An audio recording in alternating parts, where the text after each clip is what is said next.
Cashflow Diary Podcast, episode 222. Welcome to yet another exciting episode of the Cashflow Diary Podcast, the podcast that teaches you insider tips, tactics, and strategies for creating leverage streams of cash flow into your life. Learn from top-performing entrepreneurs, business owners, investors, and thought leaders from across the globe as they share their secrets to success. Like what you learn on this and other Cashflow Diary podcast episodes? Go to learninvestingnow.com and sign up to receive powerful tips and information that will help you succeed as an entrepreneur and investor. Now, here's your host, investor, entrepreneur, business owner, educator, speaker, author, and master facilitator of Robert Kiyosaki's cash flow game, Jay Massey. All right, ladies and gentlemen, welcome to another episode of the Cashflow Diary Podcast. I am your host, Jay Massey, and I'm glad that you're here today. And here is why. Because there is a necessary skill that many of us as entrepreneurs, we aren't necessarily gifted with. We are gifted in certain little areas that we then want to grow into bigger areas. Occasionally, we find that, maybe you're really good at baking. And then all of a sudden, you're like, dude, I wish I could make more cakes for more people, and I just can't reach them. Or if you're like me, you do the real estate thing that's hyper local, and you're still used to using paper. You're like, oh no, how on earth am I going to reach people outside of my own marketplace? Well, fortunately, with today's technology, there are many, many, many ways to go out there and communicate your message and spread it far and wide and deep. And everybody has these devices in their pocket. In fact, you're probably listening to one or on one right now. The cool thing is, there's a way for you to learn how to reach the person you want for your business and increase your cash flow there. And of course, we are talking today about marketing, specifically digital marketing, using that online thing. And instead of just checking out those cat videos, we're going to help you earn some money. More accurately, today's guest is going to teach you, show you, and educate you on the ways to make that happen. Because here's the cool thing. He's already done that for so many other companies. Today's guest is none other than Tony Delmercado of Hawke Media. And listen to just some of the companies that they've been able to work with. You probably know a name or two. Evite, Bally Total Fitness, Verizon Wireless. In fact, you're probably using their device right now. Bauer, Red Bull, and many other brands. Tony describes himself as a passionately curious dude / entrepreneur. And I absolutely like that, because if there's anybody I want to be curious, is someone who's helping me spread my message. They need to understand it. They need to understand you. So let's see what we can learn from Tony today. Tony, you there? I am. Thank you so much for having me. What a great intro. Thank you. I'm glad that you are taking the time, not only away from the business, but also the clients that you are currently serving. Because at the end of the day, marketing is super important, but yet for some reason, we forget how to do it, Yeah, it's a little bit of a foreign art. I think sometimes the day-to-day vision of a business can get in the way. There's a lot of really intelligent entrepreneurs and CEOs and business unit managers that marketing just falls off the radar. People tend to get mired in the day-to-day, but it really is mission critical, right? Right. Got to get the product out there. It falls off the radar until someone looks at the sales reports or quarterly profits and goes, hey, something's wrong. Yeah. Then we're like, cool. So what I'm going to do is I'm going to ask you the question that I tend to ask most everybody first. So don't worry, you know the answer. Everyone else knows exactly what's coming here. I tend to look at today's entrepreneurs, and of course you are one, a lot like yesterday's superheroes. You got your Superman, you got your Batman, you got Spider-Man, you got all of these people who are, they occasionally get dressed up. Entrepreneurs get dressed up. Occasionally, they use their special skills and unique abilities to save people from their own mess. And I would say, in a lot of ways, that's exactly what entrepreneurs do. But just like superheroes have an origin story, so too do entrepreneurs. Before Peter Parker was bit by the spider, he was just kind of a normal guy. So what we want to know is, before you were working with, world-renowned clients and going out there to help businesses grow their profits, we want to know who is Tony Delmercado. Yeah, that's an awesome question. I think for me, the genesis of entrepreneurship was pretty young, which is also I'm sure not uncommon with some of the guests that you've had. Not at all. I'm just wondering if you're going to be the candy seller or the lemonade stand, but I'll let you talk. Oh, fair enough. Well, lawn mowing actually. Lawn mowing. There it is. Yeah. So we, I had a great job as a kid. I worked at a golf course. It was my first job ever. I'm from west suburb of Minneapolis called Minnetonka. And, growing up there, played hockey, had a coach that managed a local golf course, which is, since been turned into a housing development, unfortunately. But my first job was at a golf course, and I remember raking sand traps and mowing lawns and stuff like that. And thinking, well, geez, this is, not a lot of money relative to how much it costs to mow my neighbor's lawn or something along those lines. And so, I just started with basically my best friend still to this day named Brent Ramsey, who's actually another entrepreneur, runs a software development company in Minneapolis. And he and I just started mowing lawns in the neighborhood. And then a friend's dad was actually a rep for Snapper, a company that made lawnmowers. And I think we got angled in on some zero finance charge deal for young entrepreneurs doing exactly what we were doing. And we ended up developing a pretty neat little outfit with some trucks and some trailers and a whole bunch of commercial mowers and a staff and the whole deal. And that's when we were in high school, and actually were able to sell the business before we went to college, which funded many adventures ever since. That's adventures in quotation marks, of course. Of course. Yes. Stuff to only be talked about over beers, no doubt. Now, I find it interesting, though. I hope everyone else heard that a golf course got turned into a housing development, and that's one of the reasons why we love real estate. I would have never went from golf course to housing development, but that is definitely an interesting play there. I'm curious, though, what led you to what it is that you're doing today? Because not many people, first of all, have a business in high school, let alone sell it to, I'm assuming, help with college expenses. But what was that path from the Tony from college to the Tony today? Yeah, so I did a lot of different things. I originally went to school to be a teacher for a secondary education, and then this is a sad statement, but I realized how little money they made, and right. I didn't want to be that way. I didn't want to make more as a 16-year-old with a lawn company than I did as a 40-year-old professional in the teaching industry. Which, again, sad state of affairs to be candid, but it's what I originally went to school for. And then after that, decided to go into business. And then as a major, that is, but fell in love with architecture, of all things, moved to Boston to go to a small private school out there and worked at an architectural firm in the North End. Had a similar sort of aha moment where I thought, man, architecture, despite having the entrepreneurial zeal that I did, which was, of course, to have my own firm and design independently and so on while I was cutting my teeth at a firm in the North End of Boston, I realized there was a lot of really, really smart, talented people in their 50s and 60s that still hadn't been able to cut the cord and make it on their own. It's a starving art, just like any other. And so making a reasonable means to support a family or travel or do some of the things that I'd always wanted to do seemed a little bit out of reach. And so I kind of packed up my stuff and I bought a used undercover police van, which is a very, very long story. But I drove me and all my stuff across the country from Boston to part of California, just north of the San Francisco Bay Area called Sonoma, Santa Rosa. Most people are familiar with that part of the country.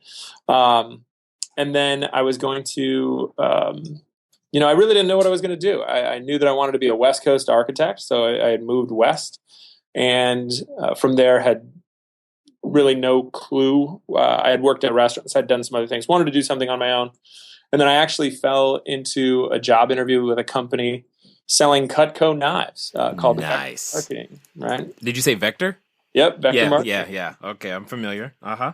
Yep. And so ended up, going for a job interview and like, yeah, sure, this is different, right? I wanted something entrepreneurial and something on my own, and ended up sort of ascending the ranks of that company and running a fairly significant chunk of business there for just under 5 years. I was at that company. And then in 2009, just decided that although I really liked a lot of what the company was about and a lot of the, I guess, core values, and certainly the entrepreneurial freedom, got to travel a lot, got to set my own schedule, got to manage my own P&L, all these kinds of things that you would expect as an entrepreneur.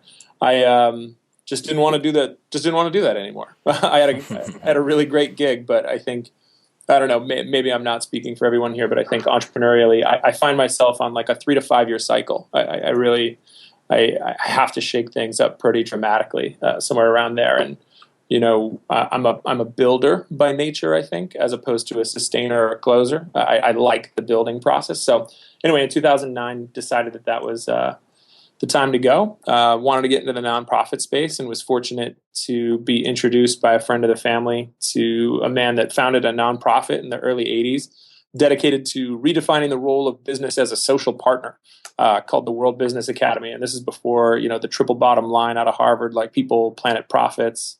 And so because of the fact that this thing had been around since the early 80s and had a board of fellows like Deepak Chopra and all these really interesting folks that I had a chance to meet and interact with, but was still very, very savvy in terms of business, right? And sort of capitalistic endeavor. But the nature of the nonprofit was to spread information and sort of ways of thinking and case studies around capitalism and social good not being mutually exclusive, right? Right. You can certainly do both. And again, all the sort of founding principles of this place were around long before the stuff that we point to now, which is, I think, really cool. So did that. While I was doing that, was introduced to my current business partner, Eric Huberman, and there was a upstart company selling essentially music online in a way that wasn't incredibly novel, but was doing some interesting things with a side product that they had where they were offering some coaching to musicians, artists, et cetera, to help them grow their careers. There's a long story about the death of A&R in the record industry that I could go into, but probably don't need to. But for the sake of keeping the story short, the company, when I started running it, morphed into one focused on developing the careers of independent artists, helping them find gigs, helping them copyright their songs, helping them get legal entities, and then helping with fan acquisition, which is essentially customer acquisition online in the modern music business. And so got pretty good at that, helped a few hundred different artists achieve the level of success that we benchmarked, which was quit your day job, right? Right. And that's, I mean, for anybody out there that is even vaguely familiar with the music business, getting to a point where you can support a decent quality of life with nothing but music is pretty darn challenging in the modern era, right? So that was great. Had a lot of really good wins there. The company, because of the clientele, wasn't able to really make a lot of money. Trying to get starving artists to pay you for a service is somewhat of a bad market niche to try and get after. But so that came to a close right around the end of 2013. And I was actually in Hawaii with my parents and called my buddy Eric up, who I'd worked with on a few projects in between. Ellie's, a women's activewear company, Swag of the Month with a subscription t-shirt company. And we had just always stayed close, and he was working as a marketing consultant and has always had a great network. And I said, well, what should I do next, man? Plug me in somewhere. And I think there's an opportunity for me to impact some business. And he said, well, there's this marketing consulting thing that I'm doing, and we've got this kind of growing list of clients, and maybe we could do that together. And so that was bless you. That was at the beginning of 2014, then January 2014. And that's when Hawke Media started. And so since then, we've been working with a ton of different brands, mostly e-commerce, some B2B, some mobile, but driving revenues, acquiring customers, driving installs, pretty much everything that has to do with data-driven acquisition marketing. We do some brand development, logo guides, style guides, websites, all kinds of fun stuff like that as well. But for the most part, it was born out of a relationship I had with my buddy Eric. So professionally, that's been the windy road that has led me to Santa Monica and a digital marketing agency with 40-some crazy folks like me running around.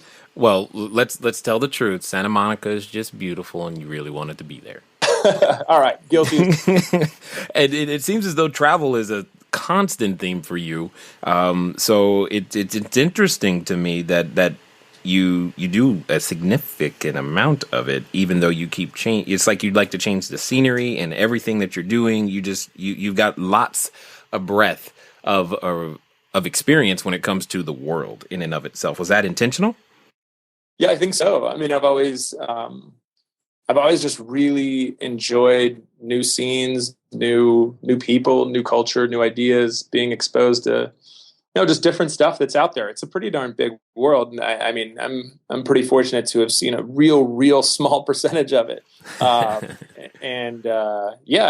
do enjoy it. And I think there's, I don't know that you can ever understand what it's like to live in a community and kind of a thriving scene right now in the tech space like Santa Monica without going native, right? Without like really immersing yourself in it. And I don't think you can know what it's like to live in an East Coast city by visiting. There's a lot of great things to see in Boston, of course, as a tourist, but I just always wanted to live there. And so there's some places that I've always wanted to, go native. I've always really wanted to just like really, whether, for 6 months or 5 years, I wanted to scope it out. And I've been able to do that definitely on purpose. And I don't know how many more stops are left. There's nowhere else that I keep telling my fiance that I might go to Barcelona for a year. I don't know if she's fired up about that, but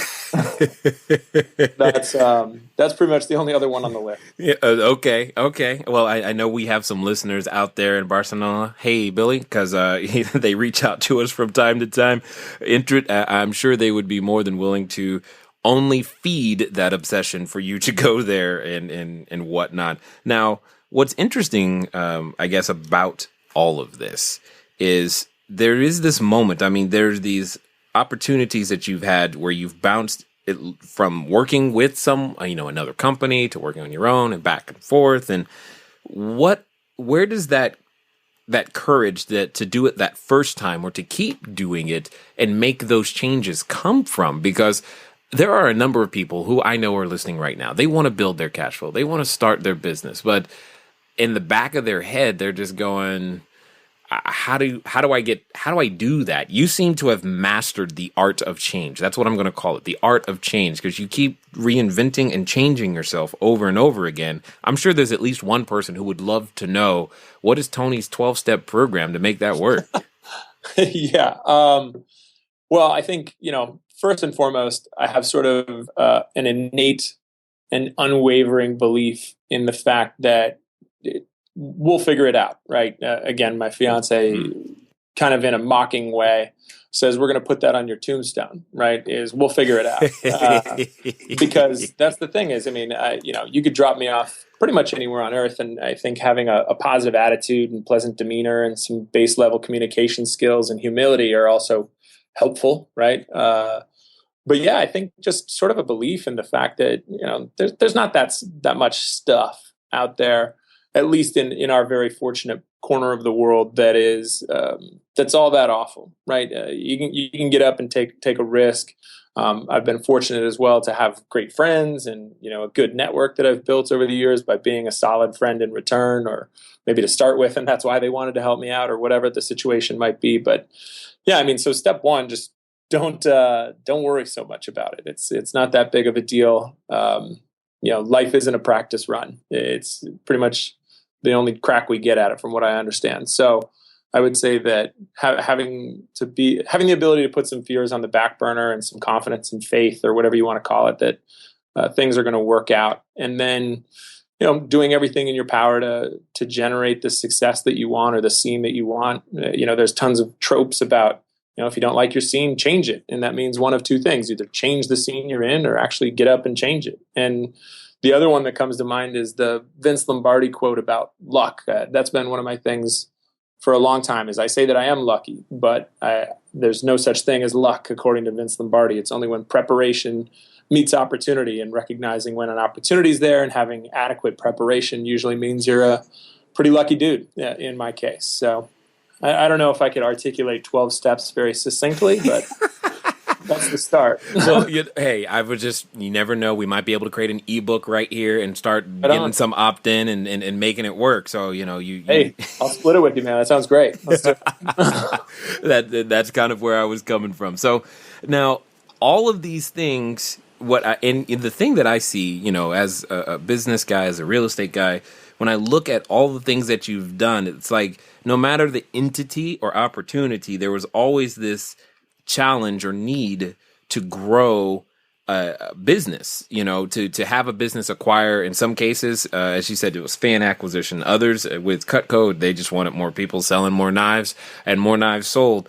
Those types of things. Every business entity, organization, I don't care what you call it, has the need to grow. So what I would love to hear is when you look at today's landscape for business owners specifically, is it even a remote, and understand, I'm getting you to say this because there are a number of people who are real estate people, and that's fine. We like real estate people. The challenge is we still use paper, meaning when it comes to getting online and doing things that way, that's not our normal mode of operation, even because we're hyper local in a lot of cases. Can you still foresee a time in your position right now with all the businesses that you've had your hands in and on and around to where a legitimate business can actually ignore online or having an online presence or online digital marketing in any way, shape, or form? No. Yeah, for sure. No. I don't think there's anybody around, even those that are fairly, resistant to change. I can't imagine someone saying that they don't need rather an online presence of some kind, whether that's, simply providing some content around the local market conditions as a real estate, professional in the area, or as an investor or developer, whatever it might be, or it's a restaurant, or a service industry, or a plumber, or certainly having the cognizance to leverage the existing digital platforms that are out there. If you're not aware of your reputation on Yelp or Google or things like this, then that's somewhat damning. If someone's squatting on your Twitter handle or a Facebook page, I'm not saying that those are necessary for every single type of business that's out there, but certainly a web presence, given the tools today like Squarespace and Shopify and WordPress and stuff, there's really no reason other than just being oppositional to not being online, right? And sorry if I bugged any of your listeners by saying so, but yeah, there's no reason not to do. Well, I kind of did that on purpose because I run into this a lot. For a number of years, I operated with absolutely no website. Most people know this. We went from 0 to over 300 units, no websites, none of those things. We just went from step to step, customer, person to person, investor to investor on our own, just talking to people in the local market area. But there came this point where we wanted to be bigger than just our local market area, and we started learning, and I started learning all these other things. And today, when I approach new investors, one of the things that I'm helping people with, and in fact we're doing right now, is a digital marketing mastermind that teaches people, here are some of the basic things you need to be doing so that you can grow. You say you want investors. Well, they're on Facebook, believe it or not. You want to be able to move, more product, more sales, more commission, more whatever. There's a way to do it online, and you need to tap into that. Yes, the house is down the street, but the person who's going to buy the house, even though they live next door, is probably starting online. And I just think it's a necessary skill in so many different ways. Here's what I'd like to know.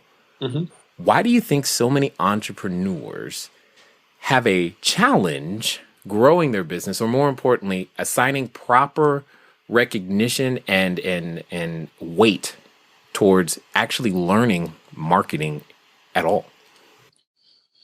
Man, that's a pretty good question. I don't know why it's so challenging for entrepreneurs to develop marketing chops or learn new skills, period, for that matter. I think you highlighted at the top one of the traits that I guess I'm sort of proud of, or that I'm glad I've cultivated over the years, which is this passionate curiosity, which of course leads to skill development. Right. Right. Hear a word that I don't understand, see a platform I haven't heard about, and if there are things out there, not that by no means am I the sage of anything. I just happen to be curious enough to get educated and be able to hold my own in a conversation around a variety of topics. And so for me, I've been fortunate that that's there. But I'll tell you, in the hiring process, it's one of the things that I really look for in candidates that are coming here, is that desire to learn more and to better themselves, especially in this industry.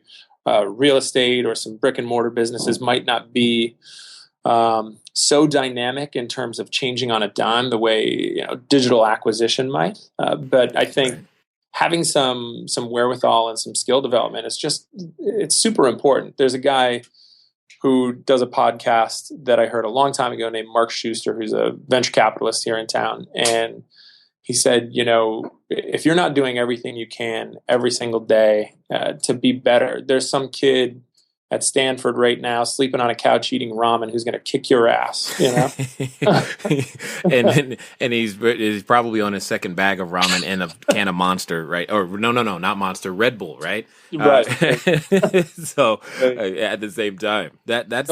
Go ahead. I don't know why it's hard though. Yeah, I mean, what I don't know is that why entrepreneurs sometimes, I think if you get a couple wins early, and I don't mean this to be dismissive or negative around anybody, but if you get some entrepreneurial wins early or put a little money in your pocket, I think it's easy. Again, not easy. I don't want to overstate this. It's possible to get complacent and think you know everything. I know a lot of really, really smart guys that have had a lot of really great success, but they haven't innovated or redefined themselves or maybe gone to a different place mentally or professionally to try and sharpen the saw, and I don't know, maybe that's part of it, but to try and define why people are lazy or don't put the energy needed into marketing or sharpening their skills in an environment where you can really get some good returns on the marketing capital that you throw out there. I don't know. That doesn't sound like a very smart business person to me. Well, and the thing that I'm learning, especially from the real estate, traditional real estate guy turned online marketing, like let's figure this thing out because I get to see these returns firsthand, is just how important it has now become, how central it is to the real estate business to have this presence in so many different ways.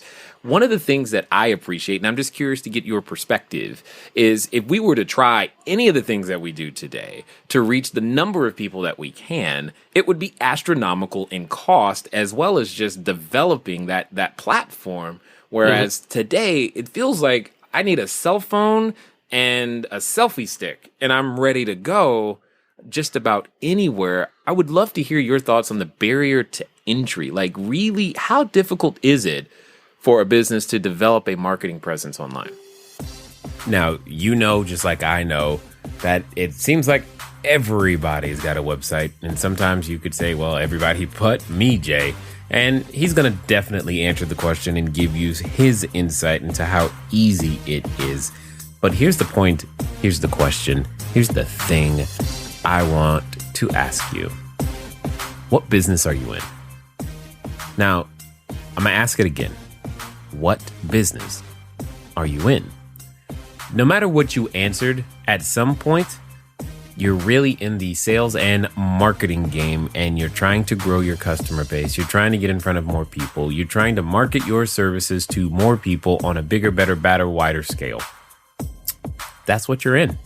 And you've got to learn these skill sets and make these things happen. So hopefully you're paying attention to everything that Tony is putting down. Pick it up and make sure that you are taking copious notes.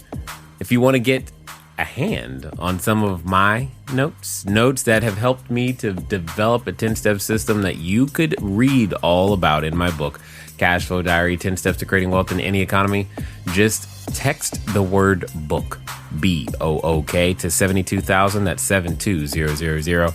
Or go to cashflowdiary.com/free book. I'll send you a PDF copy because you podcast listeners rock.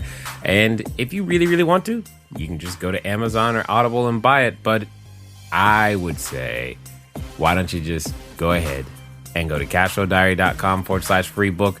Get started today.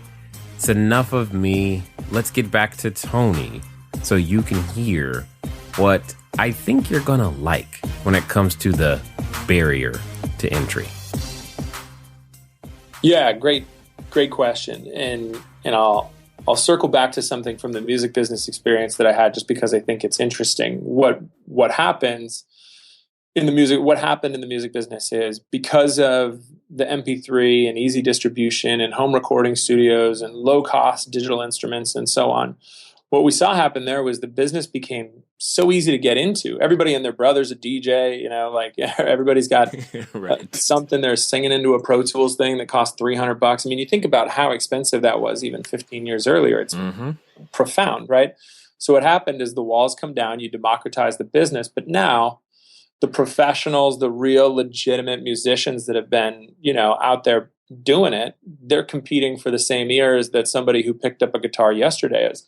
Now, what I would suggest is that in a profession like real estate, or any other for that matter, the barriers to entry, to answer your question, have come down tremendously. I mean, you can literally go on Squarespace. I'm not plugging them. I hope they're a sponsor, or if some competitor is, you can delete that. But you can go on their platform with no credit card for 30 days. You can build a website. If you dig it, you pay them $10 or something. I mean, it's amazing, right? Getting an advertising somewhere like Twitter or LinkedIn or Facebook or Instagram, even now, is open to the general public. These are things that are incredibly easy to do. The challenge now, that I will say, is that you've got everybody and their brother, much like what happened in the music industry, competing for the same attention.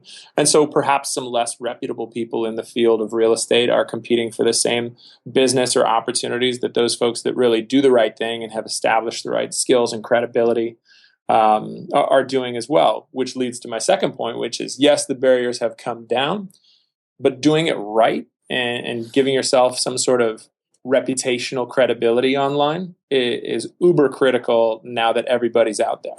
Well, and you're bringing up the point. It's not like, yes, it's easy for anybody to do, and to some point, the guy who's learning to play music, if he just records the fact as his journey on learning to play music, he actually stands a chance at outperforming the person who actually knows what they're doing musically, which is crazy to think about. But at the same time, one of the things that I'm learning is just how they all interact with one another. I mean, we recently got on Twitter, and I'm just like, wow, this is a pretty neat platform. Had completely dismissed it for a long time. We had been in podcasting and YouTube and all these other places, but Twitter was just not on the radar at all.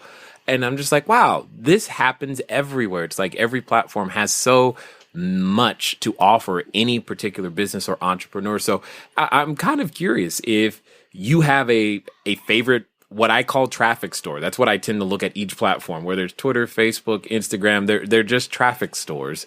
Is there a particular strategy that you guys like? Is there a particular traffic store that you're fond of? Like, what is your go-to playbook that you would say for most entrepreneurs? Yeah, well, I mean, I can give everybody pretty much the fundamental philosophy that I have around marketing online, which is, if you think of a pyramid, right, or Maslow's hierarchy of needs, right, at the bottom you've got food, shelter, water, etc. You move up through social acceptance and self-actualization up at the tip, right? Yes. I think everybody has a visual on this, right? So if you think about the base, right, it's good product, good brand, good website, right? Those are first and foremost, right? Without those things, you can't really move forward. Then my favorite traffic store, if you will, is your existing traffic. So the next step up on the pyramid, I would say, is retargeting and email marketing. And so unless you're capturing a meaningful percentage of your traffic in email, providing some value, of course, whether that's a white paper, a free consultation, a discount, what have you, getting emails so that you can maintain a dialogue with customers and nurture them through to whatever acquisition you're looking for, as well as retargeting, right? Dropping a pixel on your website so that you can show that visitor a display message or a Facebook message.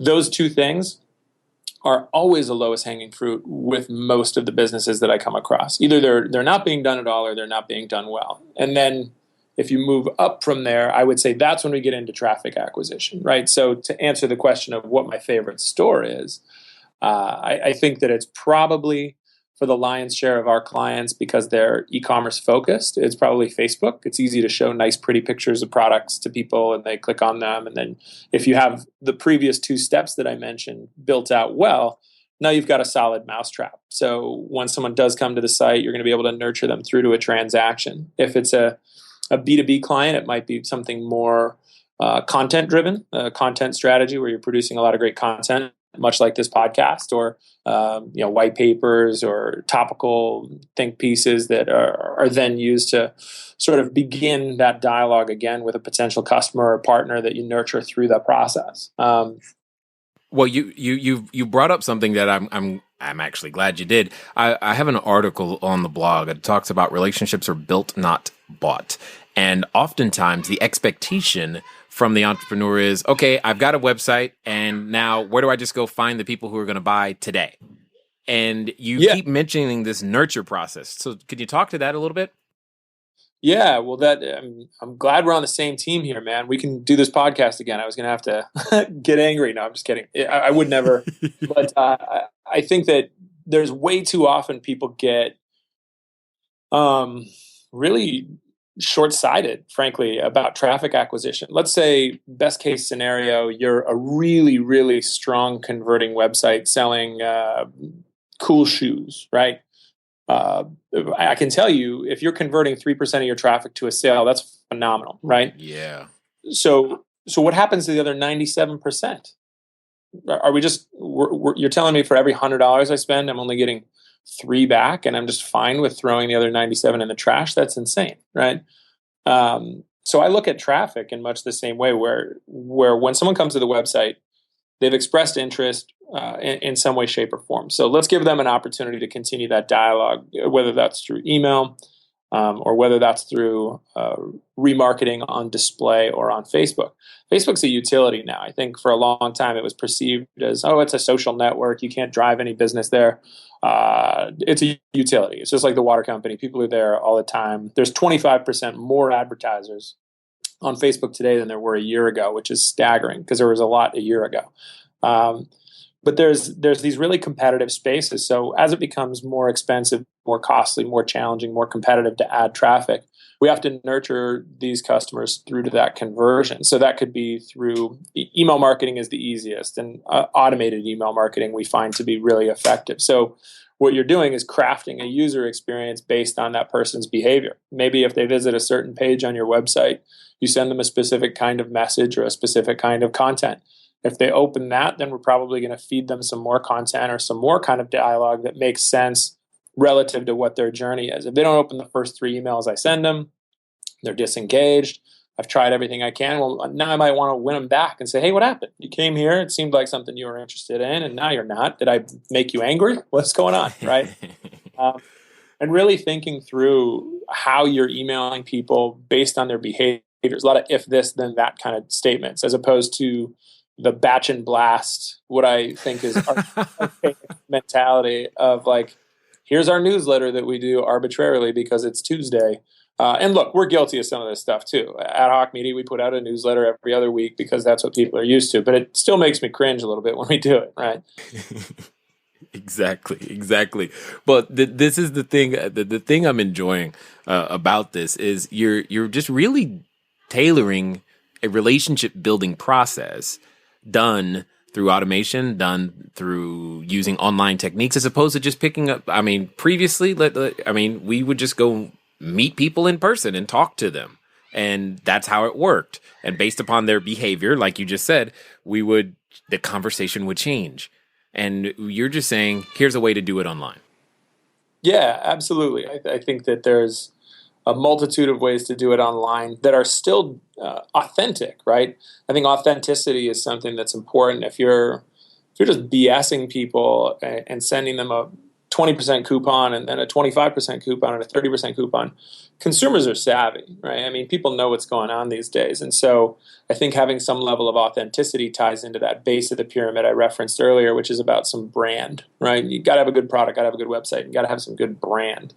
And that has to do with how you communicate. And then just to finish off that piece, the tip of that pyramid I would refer to as social proof. So if you have some PR, if you have some third-party validation, whether that's from reviews or testimonials or case studies, that stuff is gold. And then you can pepper that into the dialogue as well. So those customers that are sitting on the fence or people that might not convert to whatever you're trying to get them to convert to, send them some third-party evidence and remind them, like, hey, the same way you would when you pick up the phone. I get how you feel like maybe this isn't the right thing for you right now. In fact, Chris felt the exact same way, but what he found was, it was a pretty good partnership, or it was a pretty good product or whatever. And you can do a ton of what you would normally do on the phone or in person through some intelligently designed email marketing automation and retargeting, and again, just the whole thing. But yeah, obviously I'm enthusiastic about it. It's what I do every day. But there's a lot out there in the digital marketing space.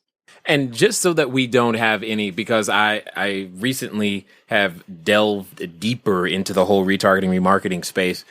For those who may not understand even what something like that is, could you kind of explain?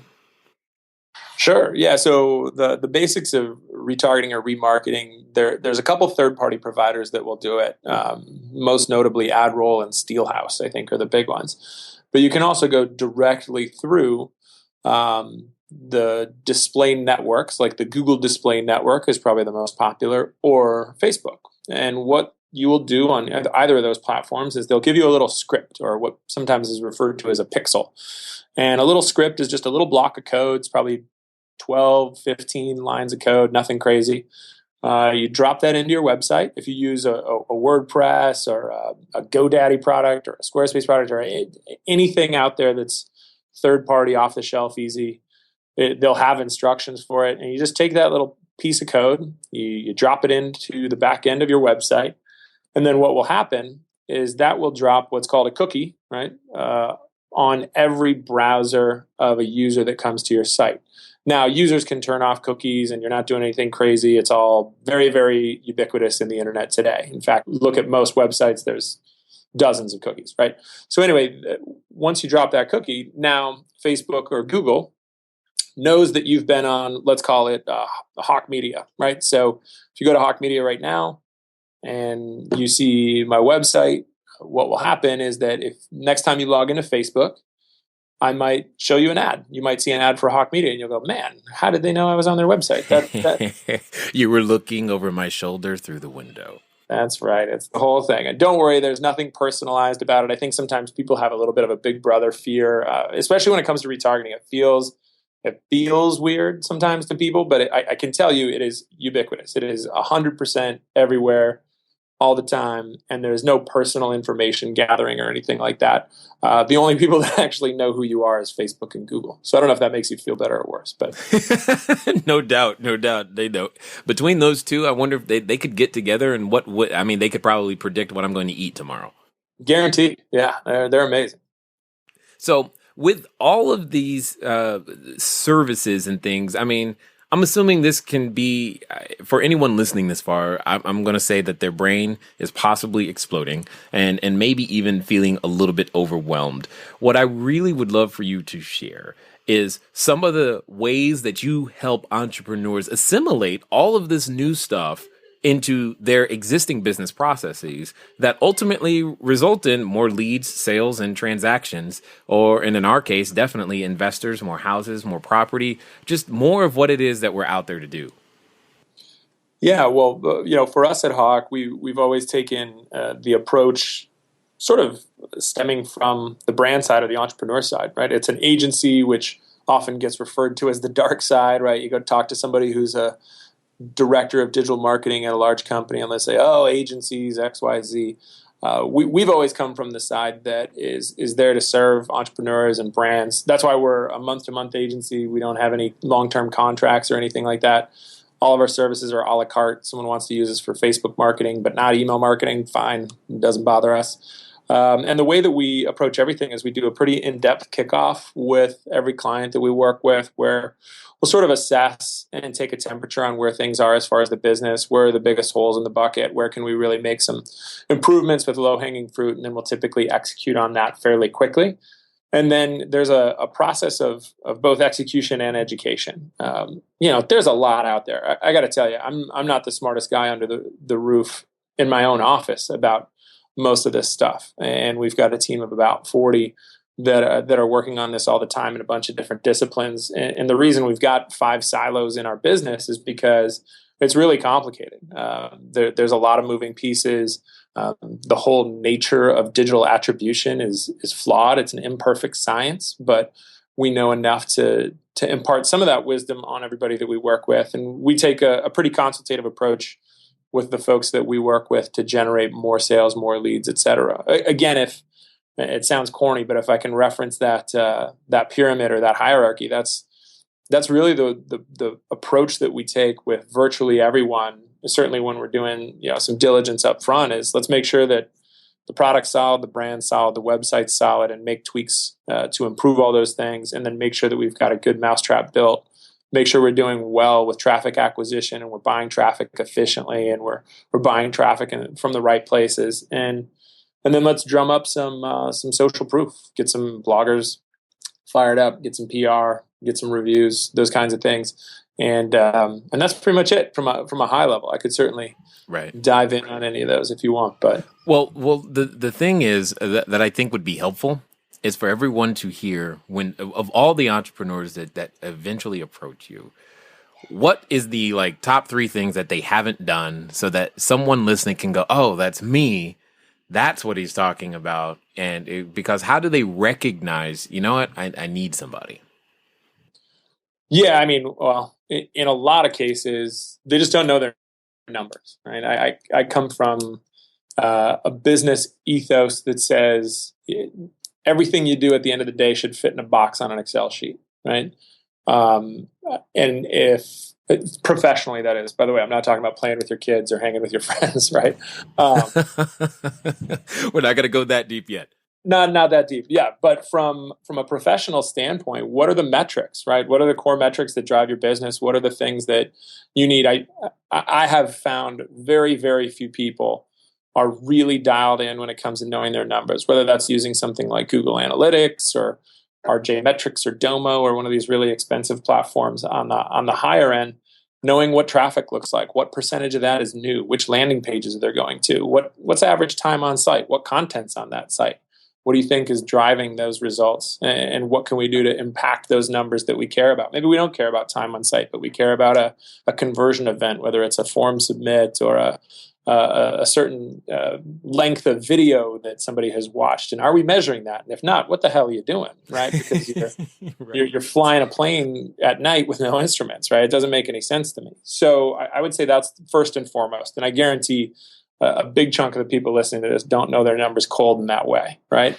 That's the first one. The second one, I would say, is automated email marketing, and I think that is where people fall in love, I should say fall in lust with Twitter and Instagram and Pinterest, and now there's Periscope and Meerkat and Snapchat ads, and there's all these great things that people get real fired up about that are flavor of the month in a lot of regards. Email marketing's been around a long time. I use the same email address that I had 15 years ago, and if I give that to you, we've now entered into a sacred dialogue, right? Right.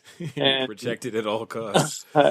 And so if I've been, as a brand, given that opportunity to communicate with a client or a potential customer or a potential partner, whatever it might be, and I don't take that advantage, or worse still, I'm not even giving them the opportunity to engage me in that dialogue, that's a huge mistake, and it's super common. There's big companies that we've worked with, and very successful companies that most people wouldn't have heard of, but are really financially successful, that are just awful in both email capture and automated email marketing. So that's another one that I would say. And by the way, that doesn't matter if you're a B2B business, if you're a B2C business, if you're a brick and mortar, if you're a mobile company, plumber. You pick it. It doesn't matter. Marketing information well enough, right? Probably. I shouldn't say that with such a sweeping, generalized tone, but I'm guessing it's probably not done with like, first class sophistication, which not everybody necessarily can afford or has the resources to do. But that's a big, big opportunity for a lot of businesses. Even a simple, email capture and welcome to my list response is a great start for a lot of people, right? And then retargeting. I mean, that one is just so huge because your ad dollar goes so much further with someone who already had one impression. I know. You just said something that got me all kinds of excited because I've been looking at our numbers and difference in terms of what it costs to get that first person to have an impression or a visit to the site versus getting that person to come back. I'm just like, this is ridiculous. It makes no sense whatsoever and gets me too excited all the time. Now, before I get too excited and distracted, for those that have listened this far, there's probably at least one person who said, you know what? I just want Tony to do this for me. How can they check you? How can they track you down, stalk you, figure out what's their next step? Yeah, hawkemedia.com. There's a free consultation link. We've got a really solid staff of biz dev people over here that would be more than happy to take a call with you and tell you where there's some opportunity. If nothing else, you'll learn something from the call. I'm not trying to strangle anybody into coming and being a Hawke client, but there's definitely some value we can add in 20, 30 minutes on the phone with one of our biz dev guys. There's usually something that we can point out and some actionable advice that we can give. And then if we end up, working together, awesome. Then we have a pretty rocking team over here that's able to build businesses. And, what I always say, just as a quick, credibility note, is we're a month-to-month agency that's been around for 2 years and been profitable since day one, scaled from 2 people to over 40. So obviously we know what we're doing. Otherwise we'd get fired a lot. Yeah. And that works for me for sure. Now, for those that are listening and still wondering, I would love for your thoughts on this. Because many people, if they have a nationwide something, they can go, oh yeah, I need to be online. Can you talk to the person who's local? Because a lot of the listeners I know, they're doing local. Maybe it's local in, the UK, local in Germany. And I know you guys were listening. Hey, how you doing? But I talk to that local. Does this still apply to them? Totally. Yeah, 100%. And shout out to the overseas contingent. That's awesome that you guys have some international listeners. I think that oftentimes where we've seen incredibly low CPMs and CPC, like impressions, right? So for those not familiar with the lingo, the cost per 1,000 impressions, it's cheaper to advertise oftentimes in other countries besides the States on the most popular platforms. And therefore, with the same percentage of click-throughs or the same efficacy of an advertisement, you're essentially getting traffic to your website for cheaper. And we work with businesses here, fortunate to be involved in a East Coast transplant called Tasty Delight. Anybody on the East Coast probably knows who they are. Super awesome. They just opened up here in Santa Monica, or actually the opening party, I think, is this week, something like that. Anyway, we did a ton of work with them that was literally in 2 zip codes, right? Nice. And it was awesome, right? I mean, I think that they're going to have a pretty fruitful launch and a long history here. So there's tons of stuff that you can do locally. Oftentimes, it's just like anything else. If you want a national audience, you got to have a national budget. If you want to reach a local audience, you probably only need a local budget. And there's great stuff in every platform that you can do with targeting that's either specific to a niche or specific to a geography or specific to just about anything. I mean, it's, again, for those people that get weirded out by this kind of stuff, there's an alarming amount of information out there that you can target as an advertiser. So geography is pretty easy in that sense. Right? I think we should do a campaign targeting moms who eat peanut butter and jelly sandwiches only on the weekend. How about that? No problem. No doubt. Well, one of the things that I want to ask you before we go is there's a ton of entrepreneurs listening, ton of would-be entrepreneurs, ton of people who are still stuck in their job, and I think they're still stuck because they just don't have enough leads in sales. Obviously, that's something that you can help with, but there's this other thing going on in the back of their head. They want to be the superhero. They want to become that entrepreneur. They want to go and pick out their tights and their cape and their mask and start serving people, but they still have that voice in the back of their head, Tony, and I know you know the voice I'm talking about. You've dealt with it.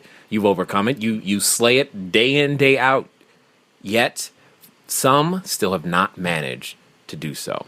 So what I would love to hear is, to the person who right now is still dealing with that voice in their back of their head and hasn't planted their flag in the sand, saying, here is what we are going to do and how we're going to get it done and who we serve, but they're still dealing with that voice. What would you have to say to them right now? In all seriousness, it sounds really cliche, but what have you got to lose, right? There really isn't anything that's inhibiting you. If you're in a relationship, there's a strong likelihood the person that decided to hang their hat with you is supportive. There's you hope. Yeah, you hope, right? Fingers crossed. It might not be universally true, but I think that there's just the risk threshold, as you pointed out earlier, is so low. The barriers to entry are so low to really just like get out there and carve something out on your own. And I think if it's something that you think about frequently enough to where it's this splinter in your mind, then that's really all you need as far as motivation to say, hey, look, this is a persistent complaint. This is something that I know I need to break away from. I want to forge out on my own. And if you need an excuse to pull the trigger, again, I think probably every day. There's an expression, I don't know who I got it from, but this is, life is not a practice run. This isn't a warm up for something, right? If you're not working on your best idea right now, you're wasting time. Well, I, for one, am very, very grateful for the information that you've been able to share with us. Like I said, you've dropped a lot of knowledge, and hopefully those of you, maybe the kids were running around, you were able to still pick up what he was putting down. And most importantly, if you were, washing those dishes, you were still able to understand and take some notes. And if you were on that treadmill, you were able to still run alongside these great ideas that were just shared with you. So I, for one, sir, just want to say thank you for taking the time to invest your knowledge with us here at the Cashflow Diary.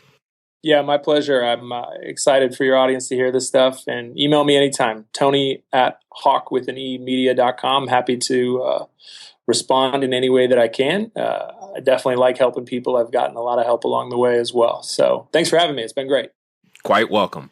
All right, ladies and gentlemen, you know what time it is. It's time for you to move at the speed of instruction. What does that mean today? It probably means get over to hawkemedia.com. It means email Tony. It means do something. Never leave the scene of a decision without taking measurable action towards it. So what does that translate to? That means take out your phone, go to Hawke Media right now, click the free consultation button, and get started. At least you will be in the process. They're going to contact you back. What are you going to do? You're going to pick up the phone and you're going to be on your way to more leads, more sales, more business, more of what it is you said you wanted. And here's the cool thing. They're going to help you get it. It's been fun talking to you guys today. I look forward to talking to you soon. Until next time.